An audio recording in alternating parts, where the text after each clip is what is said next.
Afternoon, everyone. I think this is part 4 now, but we're gonna keep talking about Midnight Suns. So I actually have gotten to play a good bit of games since my last video. I think I've played I feel like 5 or 6 games with like the Red Skull Lockjaw combo. Um, and I there are some things I want to talk about. I do have an event next weekend for a local we have a local circuit, and this is like the final event for the top 8 people, so you win like a belt if you win it. So I probably will take Midnight Suns. They're at the painter, but I have a local who said he can loan me the models that are being painted for me, hopefully, and then I can play the same list. And then obviously this will prep me for Everwinter, because whatever, that's the goal. The next really big one is Everwinter in a month. So if you're coming to Everwinter and you want to plan against me, then probably listening to these videos will help you, since I'm pretty much put out there what I'm going to play. And I also have a lunch meet coming up starting this week, so whatever, I'll put a list in there. I mean, that'll be locked as long as I'm winning. So there are still questions to be asked, and to be answered, that I still have, and obviously playing has helped point me in the right direction. I do feel like I need to do a little bit more pointed practice, and what I mean by that is, when you look at the extracts here, and I mean, just go real quick. As of right now, I believe these 8 characters are set. Like, I don't see myself changing them. I've talked to people, whether it's Boots or Kane or whoever, people who talk to me about Midnight Suns and bots, and, you know, we have different opinions, we have same opinions. Do I think the Red Skull Lockjaw combo is like the must have tech, Shadow Marvel 2 tech for Midnight Suns? No, but I've enjoyed it and I like it, and there's some cute things you can do, and maybe it's something slightly different than what a lot of the people are doing right now to have fun with. So I think for Everwinter, unless something like comes up in my test, I mean, I haven't lost with it yet, and that's not to say I think it's overpowered, but just I've had success with it. It hasn't had like a glaring like, oh my god, this is unplayable. And I've played some decent people with it, so it's not like it's been working. And so I think that is locked in, because I don't want to get too crazy before the event. The last 2 spots are so, I have no idea. They've been random things, and I think I've played one of them once, and we'll talk a little bit about that. Cards are easy. We've talked about that. So I think with secures and extracts have definitely merited down to these 4. Like, I'm pretty sure these will be my secures. Again, I think that we do well on D shapes. And in fact, it's not out of the question to bring in. No, secures. Did I miss it? The secure. Where's secures? I don't think it's crazy to bring in Madman or something. I'm just not. I'm not there yet. I know some people, like, I think Kane just ran like Fisk, Cosmic Evasion, Extremis, and so it's all different. But the rosters are different, and like sometimes going lower threat is harder, depending on your roster, obviously. I do have some opinions on intrusions, which I'll talk about. So I'm not 100% set on these. I think Infinity is probably going to be in the roster, regardless.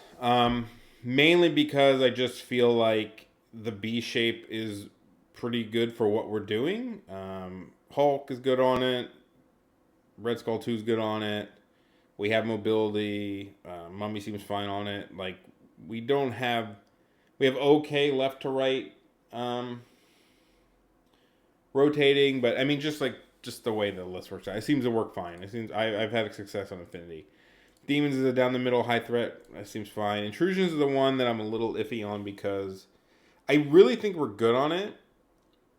Like, and the points are good, and I really feel like there's 2 different intrusion setups at 19 that can be really strong, among other ones. Like, even if you get less threat value, and it kind of it hurts some of the other teams on it. I guess the thing that feels the worst about it, and probably I'm overthinking it, is we have a lot of safe grabs. Like, just in the roster I have here, technically there's 3. Immortal Hulk, Red Skull 2, Lockjaw. I mean, and other options like Namor and Abomination just add to more safe grabs. So you could be if Thor was an option, you could be having a list with like half your models can technically safe grab. And Intrusions is one of those ones where it's not as cool because the 3 points across the center. It's like, what are you doing? Where are you safe grabbing to? You're jumping off the objectives. At least even like a diamond D shape has something to like rotate back to somewhat like, but Intrusions doesn't. But there is something to be said about safe grabbing one side, pulling back, and then kind of fighting for the rest of it. I don't know. It's probably something I have to think about more. But that being said, people like Red Skull 2 and the grunts and stuff are pretty cool on it. Being able to go through the portals as much as they want, or almost as much as they want, as long as they don't hit the same one twice. It's funny because Red Skull 2 can actually safe grab the enemy scroll in Midnight Suns because you can walk, bump to a portal, take the portal. If it works out, you get in front of you can teleport to the middle one with their scroll, and then you can pick it up and walk backwards. Now, if you miss the flip, the enemy can very much punish you for it, so it really has to be something you really want to do. And the fact that like Namor and A-Bomb can naturally do it, it probably might deter me from doing that, but it's just something to note. One thing that's also kind of cool with Skull in particular on Intrusions is if you're playing like Intrusions Virus, you could set up Skull in front of one to safe grab it, and so if you have priority, the enemy might go, okay, he's going to take that one with Skull, and he's going to safe grab it. I'm not even going to bother sitting in front of it because he's not going to be there, right? And a Skull can actually go teleport, cut himself, obviously, to have power. And now he has, even if he fails the flip, he's going to end up with one of the other two viruses and can safe grab that one. And so there's a potential play where, like, let's say you see they want to safe grab with Namor and you set your Red Skull down first and you say, all right, in your mind or in their mind, you're going to trade. They're going to safe grab one with Namor. You're going to safe grab yours with Skull. But if you walk, teleport, and then get the flip and go in front of the one they were going to go to, now you safe grab that one with Skull. Now they have to think about who's going to grab the one on the other side. Did they put somebody close enough? Did they put somebody strong enough? Maybe you have Mummy or something because they didn't put anything there because they thought Skull was going to grab it. Maybe Mummy or whoever Blade is sitting back there and can now double walk, pick it up, and is relatively safe. So now you almost get 2 for 1. So I do think there are the things on Intrusions that can really screw people. Or you just walk up Hulk and start smashing them. Like the idea of you safe grab one with Lockjaw or Red Skull, and now the enemy has 2 to choose from, and you have a lot of midline pressure. I think it's, I've talked about this before. The reason I like Red Skull 2 and stuff and some of these setups is it's not just you just safe grab all the time, right? It's the option to safe grab, but also you threaten the midline too. It's kind of 2 in 1. Eyes on the prize Bill's a good example of the opposite. As far as safe grab go, he is the least threatening to a midline person. If somebody takes the one in front of Bill, you're just like, oh, I get to walk, bump, hit you for 5 dice, right? Like the most boring of like potential. Even Hela can walk, grasp, attack. Wrecking Crew can bump, double beam, and then slide into him. Like there's so much more the other ones can do. Bill's like the most boring option as far as that's concerned. But anyway, I do think that I'm leaning towards these 3 just because they kind of work with the roster I have, and I do agree that we're good on Cosmic Infinity. I think we have play on it. It's one of those where I'd rather just have them do it, and then like I'll just adapt to it from there. Extracts, I'm still debating between these. I think Virus is always in my mind just because 19 threat has been my favorite threat value. I like Senators. If there's anything like from a forced practice perspective, it would be I want to practice more Senators. I just want. I feel like Suns have a lot of good tricks on it. I think Kane did a report in the MS channel where you can see like, oh, A-Bomb goes and steals an enemy one and can bump back to a scoundrel or something like that, right? Like shit like that. And I think any 50mm base 2 power person can do it. I think there's enough distance. A-Bomb does it the easiest. Lockjaw can safe grab the enemy middle scroll. Lockjaw can grab a scroll and teleport. Like he can walk, bump, grab the middle Senator, and teleport himself to either a side B or something. Like he can get really far doing it. or you guys can teleport to the center and then pick it up and walk bump. Either order, whatever. It works. The point being is you have a lot of movement shenanigans to really pressure it. And if they then have to dive yours, you have things like Skull and Voodoo and Blade and things that can like really get in their face and start messing them up and really causing, it's not this just you take 3, I take 3, we go about our way. It really can put a lot of pressure on people. So I like it. Like, I think it fits my playstyle, and I think I want it because I like my 19 a lot. Or I like playing 19 a lot. It's a fun one. I think you can really catch people off guard with it. I have theories, and then Skrulls vs. Hammers. So if we want to dive a little deeper into Skrulls vs. Hammers, I know I talked about them in other videos, but after playing more, this is kind of like where I'm coming at now. So if I played Skrulls, part of me would want like one of my 2 splashes to be Namor or A-Bomb to be able to go threaten the enemy Skrull. I think just having that threaten is really good, and it also allows me to... I think there's a world where you start picking your extracts. Because, like, Skrulls without priority is, at least in Suns, is probably a 50-50. Right? You can set A-Bomb in a way that... Like, I guess you could set it up in a way that A-Bomb can threaten their Skrull and a side one, and Skull could be on the other side. If you have priority, that's a lot cooler. Skull safe grabs Skrull. A-Bomb threatens the 2 other ones.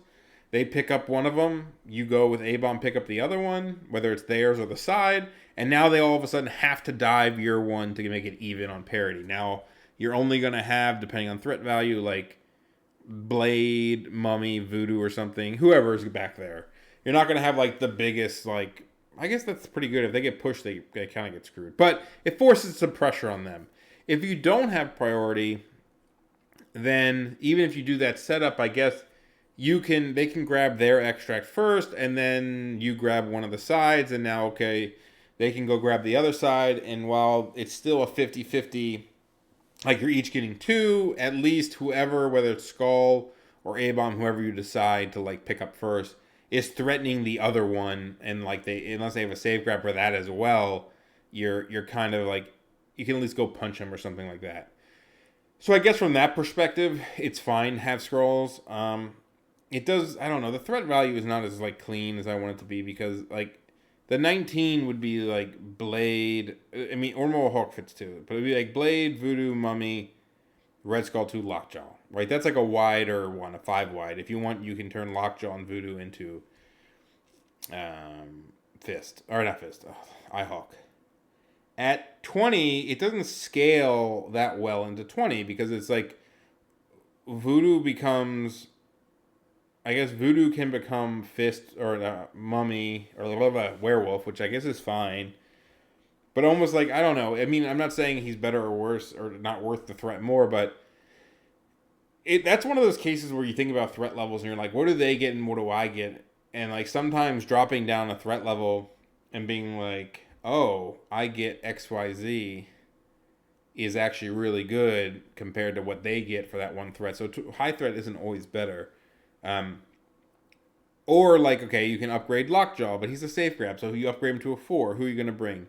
You know, you could downgrade Voodoo to a 3 and then upgrade Lockjaw to a 5. And that's where the idea of like Red Skull 2, A-Bomb, Mummy, Iron Fist, Voodoo comes in, or Blade comes in.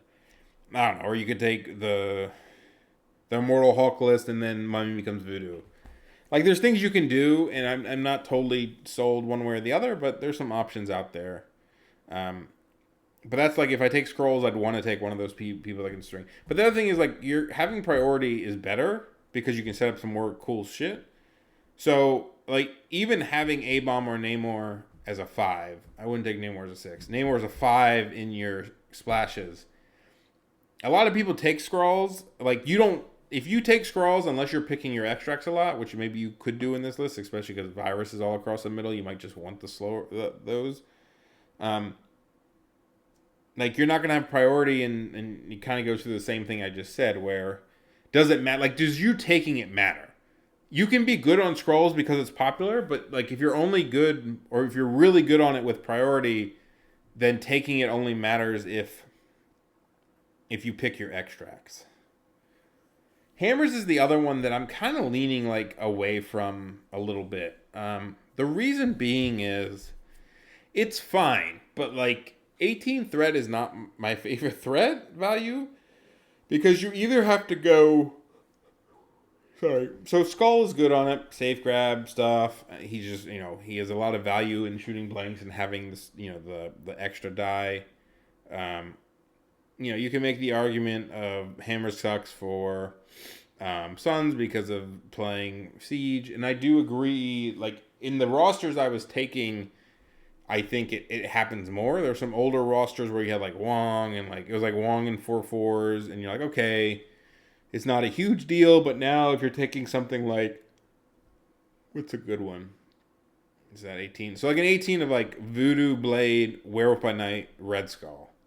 I think that's a solid 18, depending on the setup. Like if it's a D shape, you have Skull to like be in the back and hold it with the grunts, and then you can safe grab, and then Mummy can just pick one up. Whatever. I played it on Extremist once. That's fine.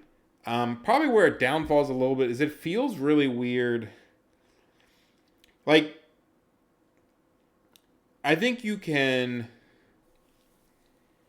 When you're practicing or you're thinking about stuff or you're playing, you really need to think about the flow of. And I think Suns especially, the flow of activations and what people are going to do really matters. So, for example, if you think about the shape, let's just take Extremist Hammers and you pick 18. And you pick the list I just said. Werewolf by Night, Red Skull 2, Voodoo, and Blade, right? And you're in some... I should probably bring up the thing at one point, but you're in a D shape. It's just like, ideally in your head, like the grunts are going to hold the back point and you're going to have 4 models to push up to the sides and really put the pressure on.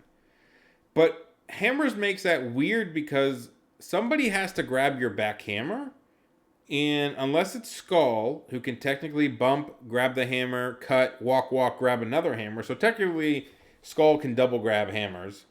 And then he's out in the wind on the other side. Like, somebody has to grab that and they're not getting to a side point. Now maybe that's okay. Maybe you just go with Blade, pick up the back hammer, and then walk like kind of towards one of the sides and get ready for next turn, where you can walk or bump and attack or shoot something.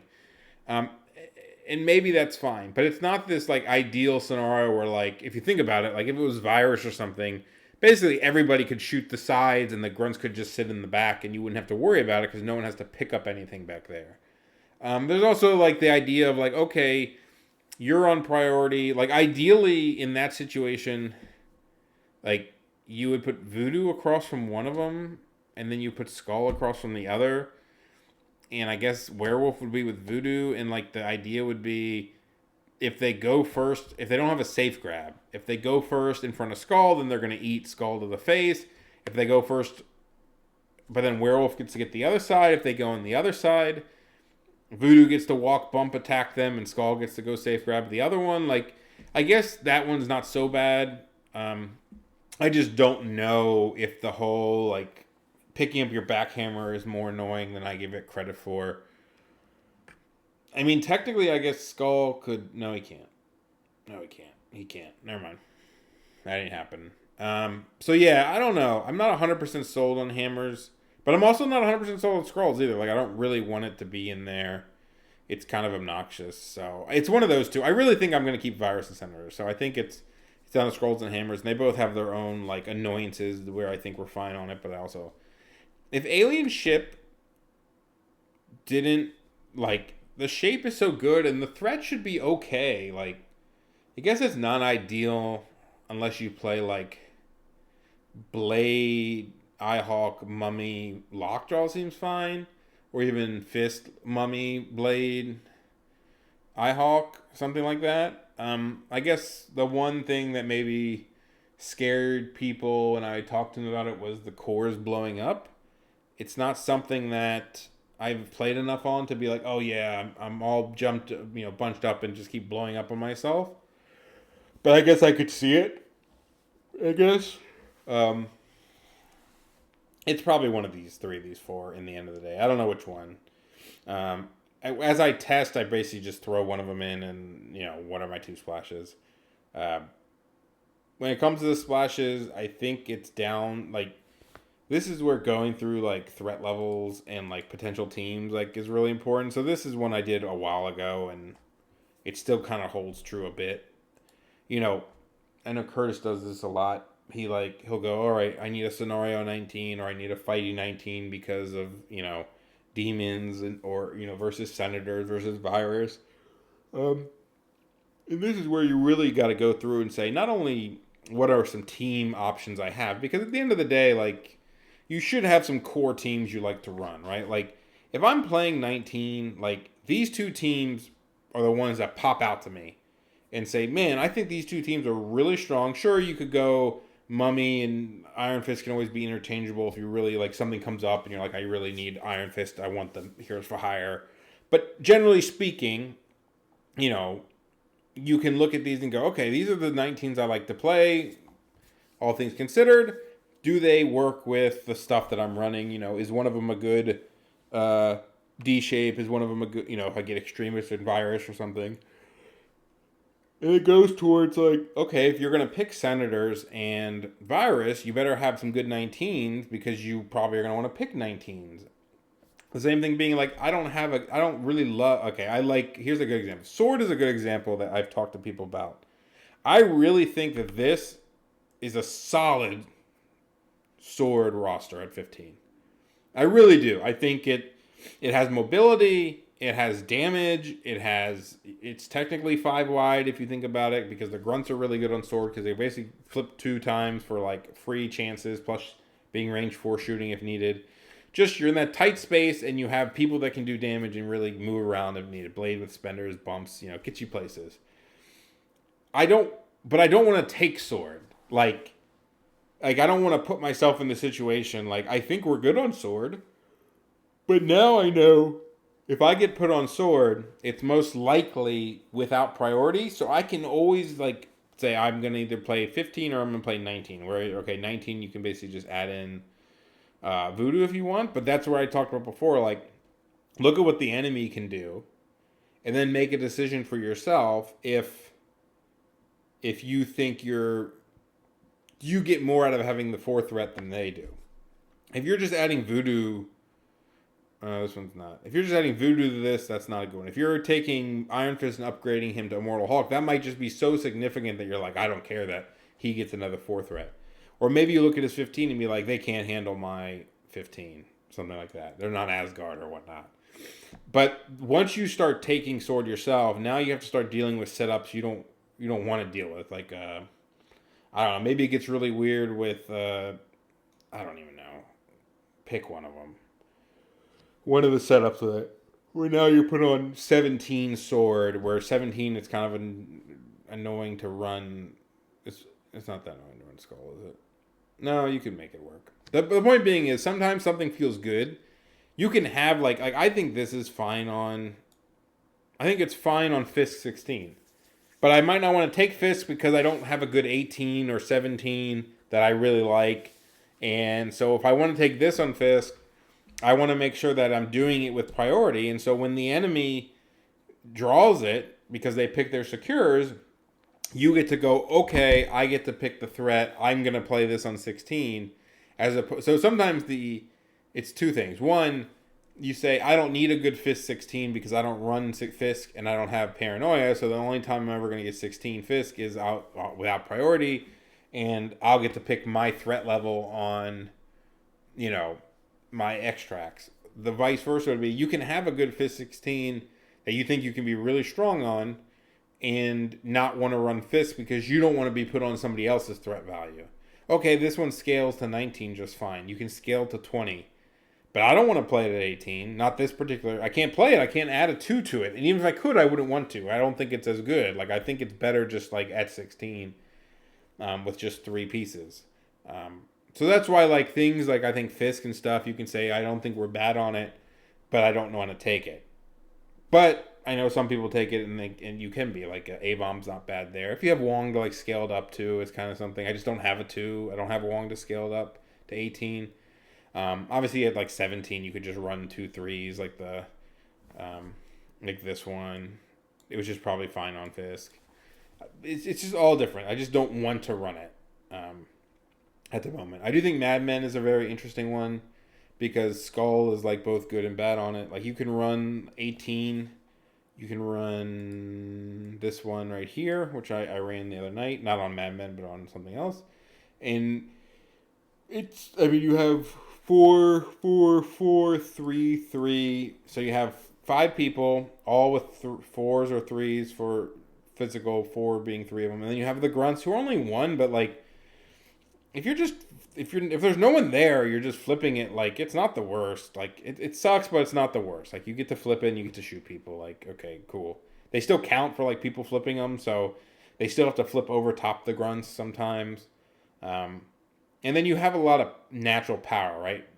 Blade and Mummy, not so much turn 1, but Iron Fist comes with 2, Red Skull comes with 3, potential Lockjaw comes with 4. So even if you're not doing like super crazy like safe grabs and stuff, like Lockjaw, I'm pretty sure Lockjaw can he can like walk, like he could walk, flip a point, walk again to the middle, grab an extract, bump backward. It's not a total safe grab, but it's farther than Toad.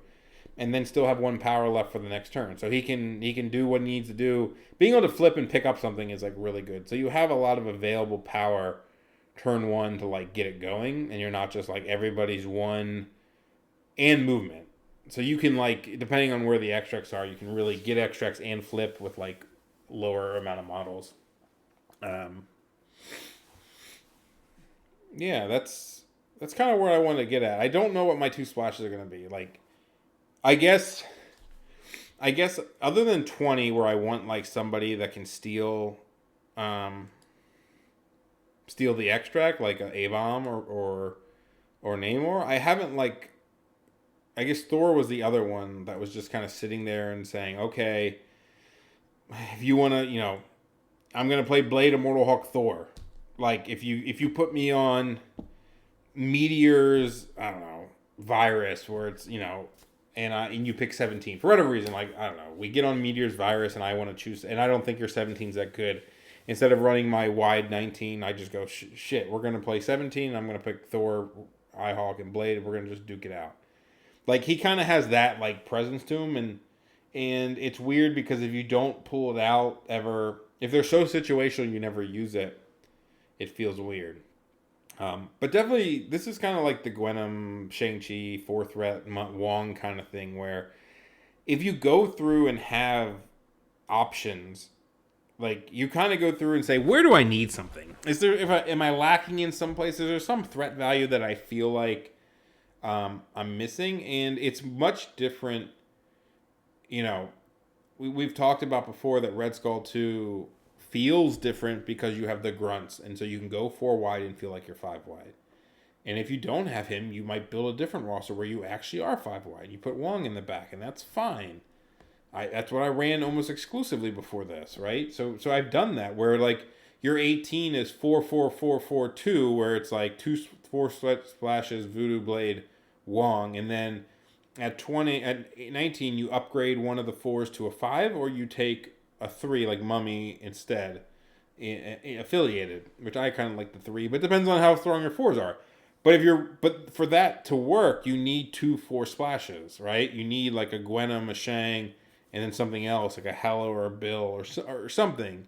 And if you don't have that, then it just kind of crumbles, and you don't need some of the other pieces. So it really is like a building up of blocks where somebody might not take something that is still decent just because it just doesn't fit into what they're doing. Like, if I make the claim that Voodoo is the best 4 in Suns, Splash, or affiliated, and I think there's a great claim to say he is the best 4 to take with Suns in 90% of situations, 95% of situations, then unless you have a roster that takes multiple 4s, you do not need a Splash 4 because you'll just take Voodoo there.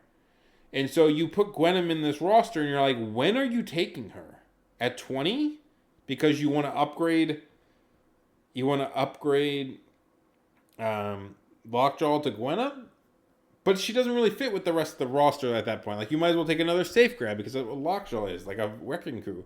Or you want to say, I'm going to upgrade differently. I'm going to actually upgrade Voodoo to Werewolf, or I'm going to just take the 2 3s, blade, and then 2 5s, and because the fives give, because you know it's scrolls at that point, unless you're playing scoundrels, and then like you, I mean, you can go through the iterations and kind of talk yourself into, I don't actually need it because I can't play her in half the situations I want to play her. That's pretty much like the thought. Okay, you at 15, it'd be really nice to have a 4 here that, and maybe if you're somehow stuck on researcher, you don't want it to be voodoo, and you just say the likelihood of being stuck on 15 researcher is pretty low because you can always pick your extracts. So they'd have to pick their yeah. You can just pick your extracts and just say whatever, because if it's 15 gamma, you probably feel a little better about it. And you just say, shit, man, all right, I'll play with voodoo at that point. It's not the end of the world. Could there be a stronger 4 in that specific place? Sure, but I'm not going to put one spot for like some random ass setup. Again, it all flows together. You know, as you pick, and this is the same with your these threat values and your extracts. They dictate your need for different things. Like, I technically don't need a 16 because I almost never have to play it, right? Like Paranoia, if I pick my secures, otherwise it's picking my extracts in the Fisk, right? I feel like looking at this, I have 2 rosters that would do just, I think either of these could do just fine on Fisk or Paranoia. And okay, there's probably something else in here I'm missing where it's like this. No, I don't. I'm not missing anything. Yeah, if I had Wong, I guess it could be that. But like, I don't think I'm missing anything too glaring, and it doesn't come up that often, nor can I can avoid it to where, okay, who cares? But if you put that in, you better have a goddamn good 16. If you put in Cosmic Invasion, you better have a good threat value for it. So I guess my commentary would be, make sure you have plans for the threat values of your secures, because people could put you on them. And so, because you usually pick them. And then I would say make sure you like your threat values of your extracts, because you're probably going to play them the most. Like, that's just natural. If people pick secures, you get to pick it. So, like, having 19s and 20s, having Senators, Virus, and Skrulls means that half the games I'm going to get priority or not priority. They're going to pick their secures. Who knows? Maybe. And then I'm going to get to pick 19 most of the time. Maybe 20 some of the time, right? And so if all that's true, like, make sure you like it. That's why I don't maybe want to run Paranoia, because I don't really want to run the 16. But yeah, I think that was useful. I still have not decided. So I got to pick the lunch meat roster. I'm probably going to do, I think I'm going to do like A-Bomb Thor, and then maybe take Skrulls, or maybe take Hammer, so I could just go take their Hammer or something. No, because I don't run him at that 18. I'll probably take, I think if I had to commit here, I would take A-Bomb and Thor, and then take, I don't know, Hammers or Skrulls is a coin flip. I'll think about it. But besides that, it'd be similar to this with like a card here. All right, thanks for listening.